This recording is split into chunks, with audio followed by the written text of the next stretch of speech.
लक्षात ठेवा की डॉक्टर जयश्री पाटील आणि माझं संचालक पद हे रद्द कुणीही केलेलं नाही. ते ठराव कुणीही रद्द झालेला नाही.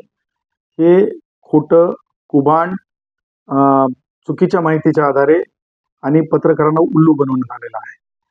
ही जी उल्लू बनवणारी जी माणसं आहेत ती राष्ट्रवादी काँग्रेसचे वयोवृद्ध पुढारी शरद पवार यांच्या बगलेत असलेली सारखी माणसं आहेत. ही 70 वर्षात यांना कष्टकऱ्यांनी जवळ करून पाहिलं, परंतु हे त्या लायकीचे नसल्यामुळे त्यांना लाथाडलं. अशी ती माणसं आहेत जी ही खोटा प्रचार करणारी. आणि काल आमच्या ताई सुप्रियाताई यांची निवडणूक संपल्याबरोबर हा विचार का पुढे करण्यात आला? त्याचं कारण आहे की आमचा कष्टकरी हा हिंदू राष्ट्र भारत हमारा मानणारा आहे, पंडित नथुरामजी गोडसेंना मानणारा आहे. आणि हिंदू राष्ट्र भारताच्या निर्मितीला म्हणजे अखंड भारताच्या निर्मितीचा जो विचार भारताचे लाडके पंतप्रधान नरेंद्रभाई मोदी आणि ज्या पद्धतीनं कष्टकरी जो शरद पवारांसोबत होता 80,000, तो कष्टकरी पूर्ण जो आहे भारताच्या लाडक्या पंतप्रधानाच्या विचाराला मतदार राजा होऊन जो साथ देत आहे. मग वेगवेगळ्या जिल्ह्यांमध्ये मतदारसंघांमध्ये कष्टकऱ्याची ताकद आहे. त्या ताकदीची कल्पना त्यांना याच्यामध्ये सुद्धा आली, बारामती सुद्धा आली. त्या फ्रस्ट्रेशनमुळे अशा प्रकारचे चुकीचे कुभांड हे खोट्या बातम्या पसरवणारे कोण आहेत? तरी ज्या व्यक्तींनी कष्टकऱ्यांचे 5% कोर्टाने सांगितलं की ते काही करोड रुपयांमध्ये आहेत, ते वापस द्या कष्टकऱ्यांना. हे रक्तपिपासू लोक ते पैसे वापस देण्याऐवजी आम्हाला शिकवायला निघाले. ज्यांना लाथाडलं कष्टकऱ्यांनी, यांनी बँक बुडाली चुकीच्या हे केल्या, कर्ज थांबवायचा प्रयत्न केला.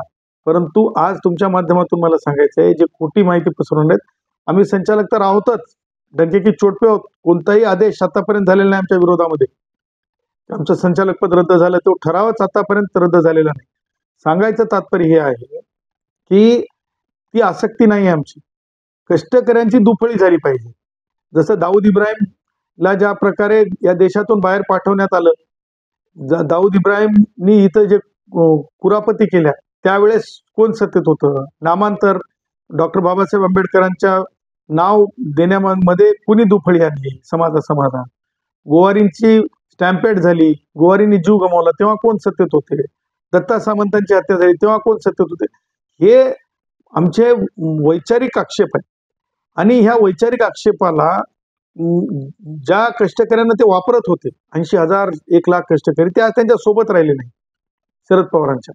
आणि मग शरद पवारांचे जे बगले खाली असे वाढलेले असतात, जे कष्टकरी आहे का तो जो तक्रारदार म्हणून तुम्ही समोर आणता, तो कष्टकरी नाही, 2 वर्षापासून नोकरीलाच जात नाही. आणि मग अशांना वैचारिक मूळव्याध होतो, आग लागते, अशी आग लागते. आणि ह्या आगीपोटी हे सगळं केलं चाललंय. परंतु मुंबईची ताकद ही साबूत आहे.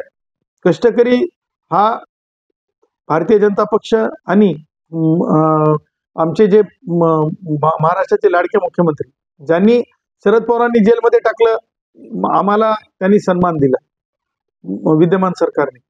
ज्या शरद पवारांनी 124 कष्टकऱ्यांना नोकरीतून काढून टाकलं, विद्यमान मुख्यमंत्री महोदयांनी त्यांना नोकरी दिली. हे कष्टकऱ्यांचे जाणीवेचे मुद्दे आहेत, हे कष्टकऱ्यांच्या शक्तीचे मुद्दे आहेत. आणि म्हणून हे कुठेतरी अडथळा निर्माण करावा म्हणून हे शरद पवार कृत लोकांची हे गलिच्छ दिवाळखोरीचं, वैचारिक दिवाळखोरीचं राजकारण. त्यामुळं याला आम्ही घाबरत नाहीत, याला आम्ही बळी पडत नाहीत. कष्टकरी साबूत आहे. मुंबई, कल्याण, ठाणे, मध्य मुंबईतली ताकद कष्टकऱ्यांची. मग तुम्हाला सांगतो, भारतीय जनता पक्ष आणि शिंदे साहेबांच्या सोबत आमच्या कष्टकऱ्यांची ताकद असेल. आणि रात्रंदिवस आमचे कष्टकरी काम करत आहेत, सगळ्याच मतदारसंघात काम करत आहेत. आणि मतदार राजा आहे, मतदार राजाला कोणी थांबवू शकत नाही. तुम्ही याची बाजू का घेतात, त्याची बाजू का घेता.